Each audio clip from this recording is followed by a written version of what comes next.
And it's all because of you, you. Did you think I'd forget it? All because of you, you. It'll be clearer in a second. All because of you. All because of you.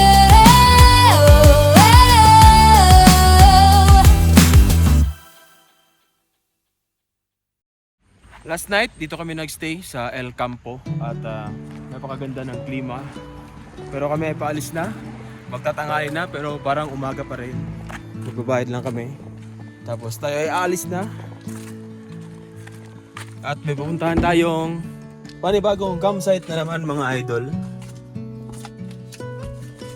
Yo.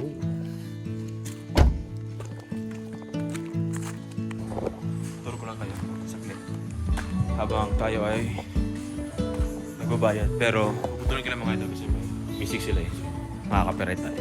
So aside sa dine-in na doon sa loob, meron ding dine-in na sa labas. So ang tawag doon mga idol, dine-out. Meron silang volleyball area. So pwede kayong mag-swing. Actually pwede kayong dumaan na detour lang mga idol at kumain lang dito sa coffee shop nila during araw. At tara na.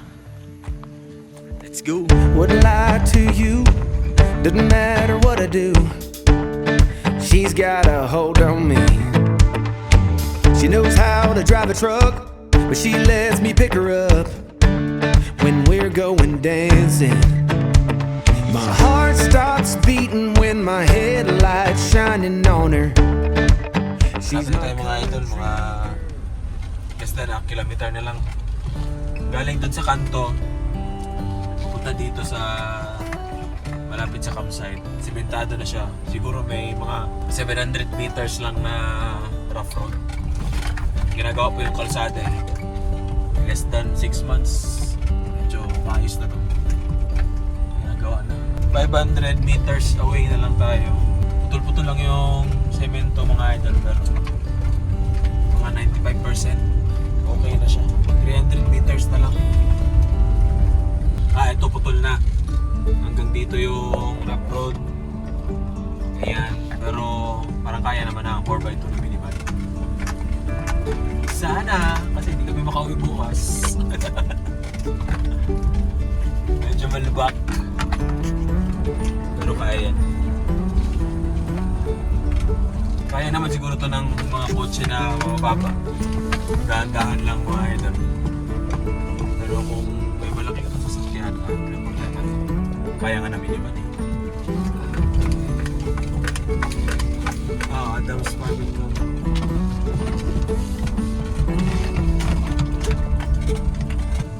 So sana kayanin kasi medyo madulas ulit.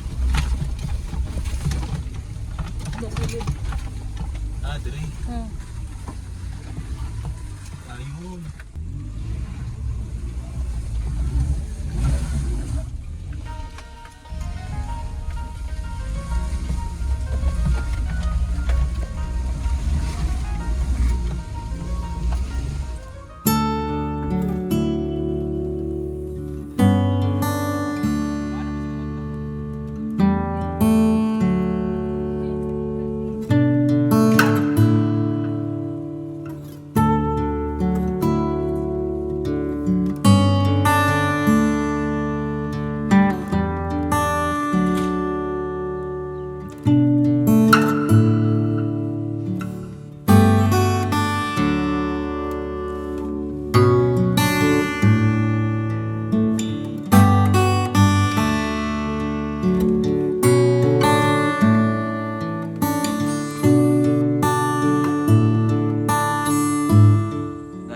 Tanghalian ay luto muna tayo.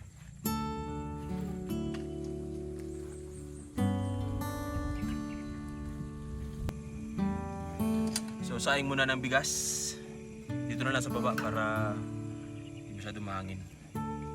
Tapos mamaya luto tayo ng lawoy. So habang saing ay mag-prepare muna kami ng mga gulay. No? Okay?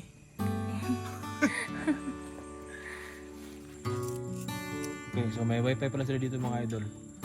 Pwede Pwede kayo maghulog ng piso, 5 piso, 10, 20. Try natin kung gumagana. Wala. Baka mahina lang signal. Baka mamaya. So, ikot-ikot muna kami dito sa Adams Farm and Camp, mga idol. CR check tayo. Ayan. Malinis naman. Tapos may hugasan. Hindi yung pangalawang CR. Wala rin ilaw. So, magdala na lang ng flashlight. Tubig. Ay, tubig. Yun, may tubig. Ito. Meron din. May suga? Naman. Ayan. May ilaw sa labas. May ilaw. Dito. Wala. Isang ilaw lang. Pero at least may CR, may ilaw, may hugasan. Ayos na yan. Bilis na yan mga idol. Siyempre may tubig. Diyan siya tawag anime? Mulberry? Basta berry siya. Sana hindi nakakalason. Ha? Mahal na. So mamaya subukan namin ulit kung gagana yung wifi nila. Tapos pero tambahin dito mga idol. Parang malaking hall. Ayan. Okay, duyan. Pwede naman siguro tumambay dito. Ayan. Oh, diba? Oh, pero may mga langgam lang. So, huwag tayo tumambay dyan. Isa man. Naikwan? Bird. Pero siya. Bar area, maliit na function hall. Tapos dyan lang kami nakakamp. Sa tabi. So mamaya may... Saan tayo pwede magsapsap? May kuryente ulit tayo. Malamang. Maghanap na ako ng outlet. Ayun. Outlet.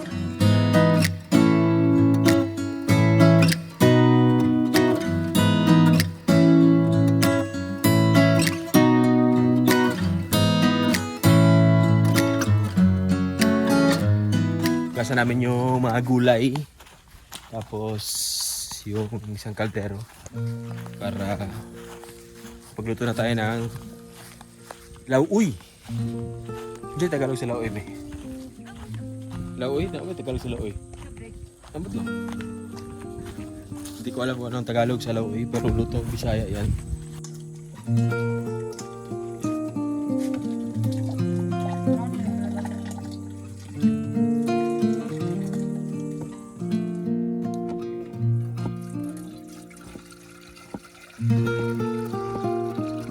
Up lang.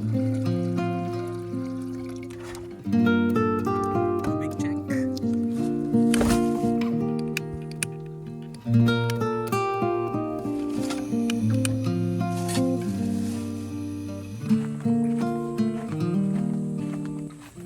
Dito pala kami dumaan kanina.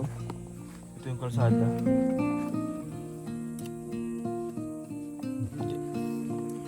Hindi siya tanglad.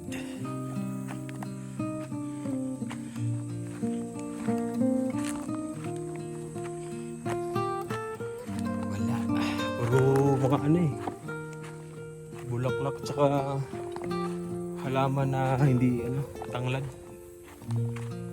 Putas to.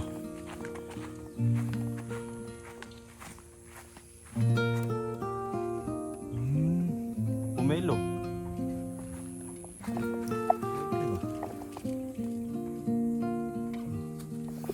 Pomelo yan. Kumukulo na mga idol. Lagay natin ang luya at sibuyas.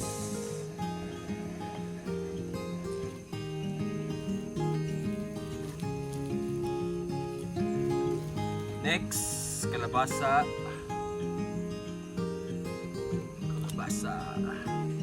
Kasi medyo matagal malambutin to eh.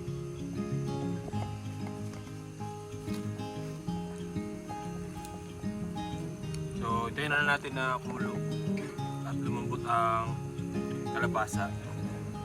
Maya-maya, lagyan natin ito lahat. Sabay-sabay na. Pati dahon. Okay. Goods. Tapos timplahan. Pati painitan. Dahil wala kaming upuan ay itong gamit namin. Yung third row na minivan. Tara, let's go!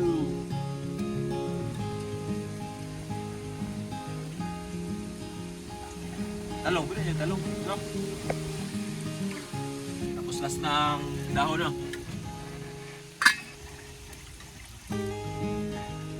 Dahon. Try.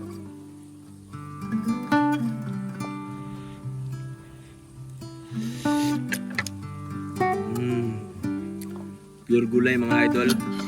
Kalabasa, okra, talong, alugbati.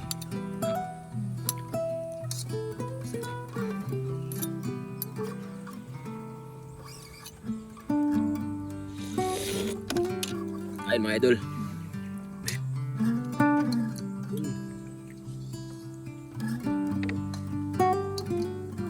Anyway.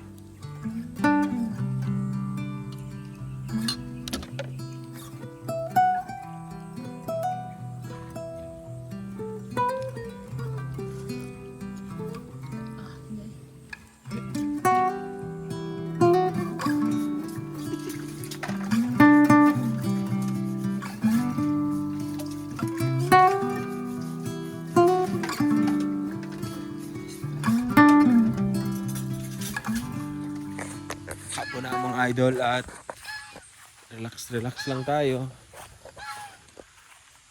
Laki niya no. Laking pato. Pato ba yan? Gansa? Ano ba yan?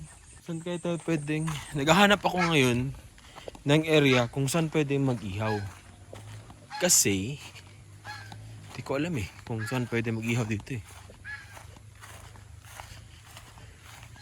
Yun yung minivan no? Wow!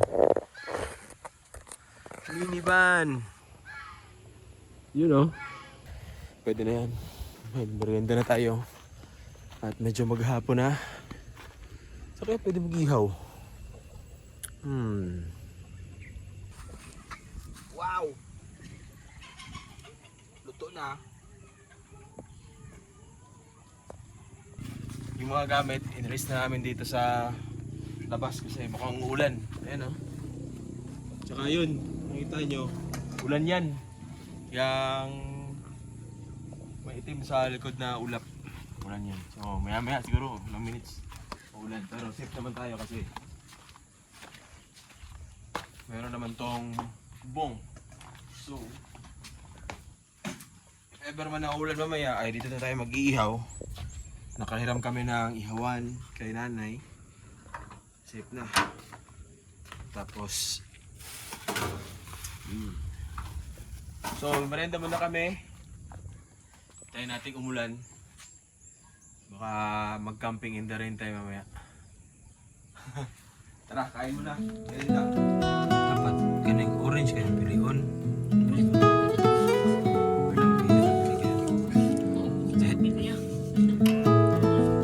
Sir, ano silang punuan?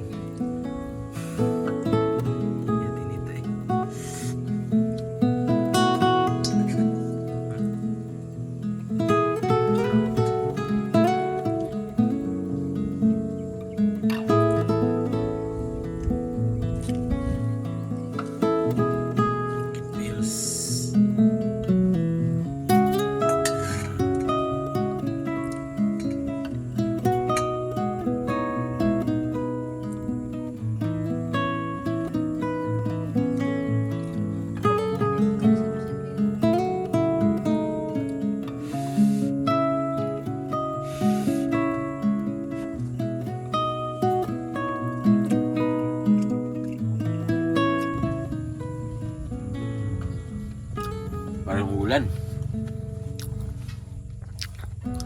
Time check mga idol, oras na ba? 4:34. Maghapon na.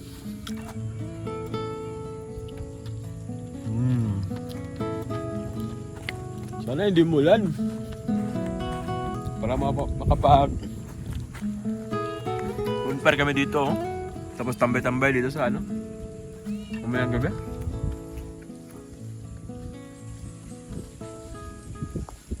Ulan doon Sana hanggang doon lang.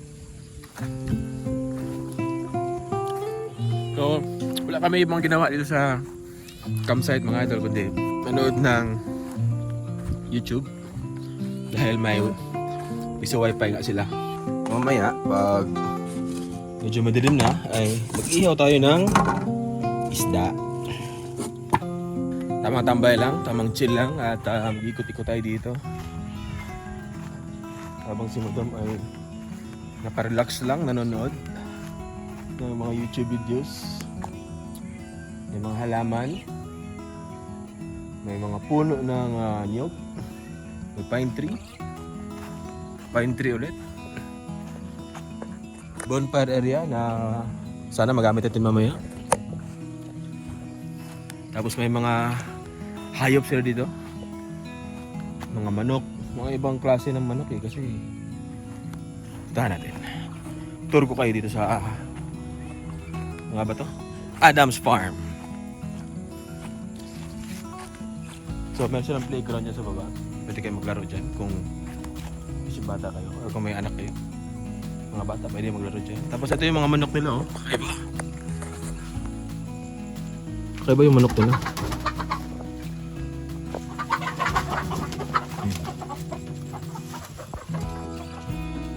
Kakaiba yung manok nila oh. Manok na poodle. Tapos may mga pusa. Ingat lang dito pag pumunta kayo dito mga idol kasi may pusa. Baka madali yung ulam nyo. Tapos may aso. Patingin siya sa akin. Baka kagatin tayo nyan. Tapos may malaking pato. Nakita ko kanina. Yun. Tapos ito may nyog. Ingat lang baka mahulugan tayo ng bunga. At may malaking hall na pwedeng tambayan. Free naman yun eh. Parang may bar din na pwede kayong tumambay dyan. Tapos may malawak na area. Ito part na ito ng campgrounds. Pati dun sa dulo yung may overlooking. Pwedeng mag-camping dyan. Kasya siguro mga 4 o 5 sasakyan dyan, siksikan. Tapos syempre yung CR nakita nyo naman kanina, okay din, malapit lang. At yung mga pine tree na mga ganda.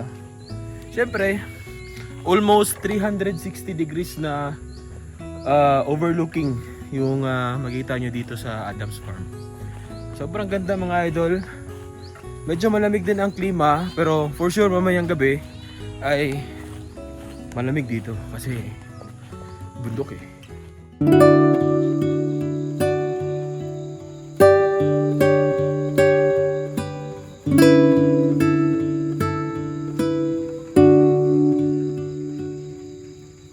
Nag-ihaw na pala ako mga idol at Madam ay gumagawa ng salad, yung dahon ng sayote. Yung isda siguro mga 15 minutes o 20 minutes luto na yan, pero yung kabila ay malapit ng luto. Yung isang side naman, blaster natin. Subok lang. So dito na kami pumesto kasi umuulan na dun sa labas. Ito na isang side. Tapos mamaya nakapag-transfer na rin pala ako ng mga files. At yun natin kung makapag-edit tayo ngayong gabi. Meron namang wifi. So medyo okay pa yung kulay. Hayaan na natin maluto yan. Yan. Kapareho lang pala ng lasa ng talbos ng kamote. Umuulan mga idol. Hindi naman masyadong malakas. Kaso ayun na, dahil umuulan, hindi tayo pwedeng mag-bonfire dyan. Sayang. Talagang pag ganitong mga lugar ay talaga madalas na umuulan. Pero na lang siguro kung tag-init, di kayo ulanin. Pero tulad ngayon, taglamig, tag-ulan, ay talagang mauuna na uulanin ang mga ganitong klaseng lugar mga idol. So ganun pa man, ay tuloy pa rin yung vlog natin. Meron naman tayong bubong na pwedeng magamit, free naman yan. At doon na kami nag-isaw.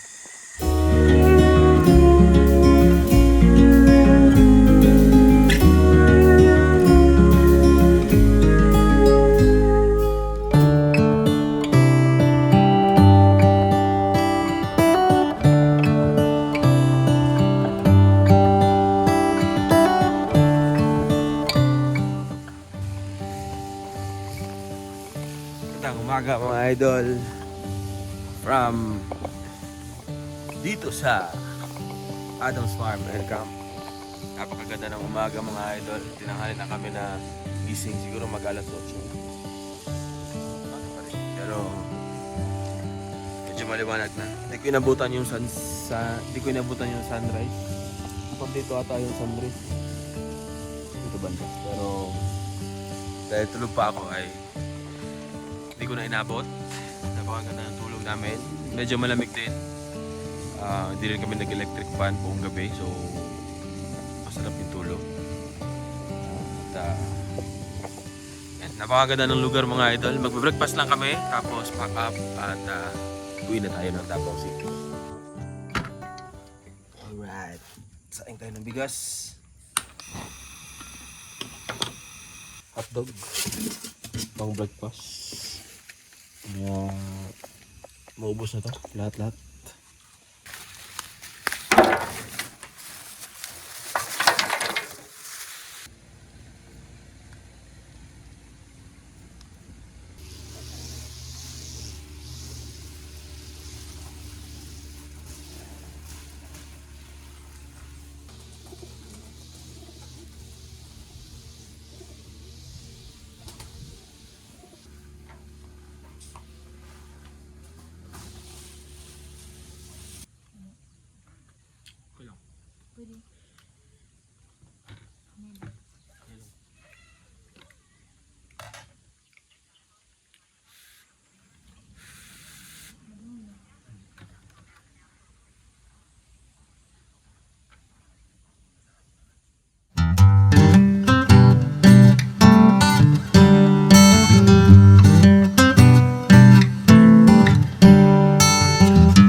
Tapos na kami mag-breakfast at nakapag-pack up na kami.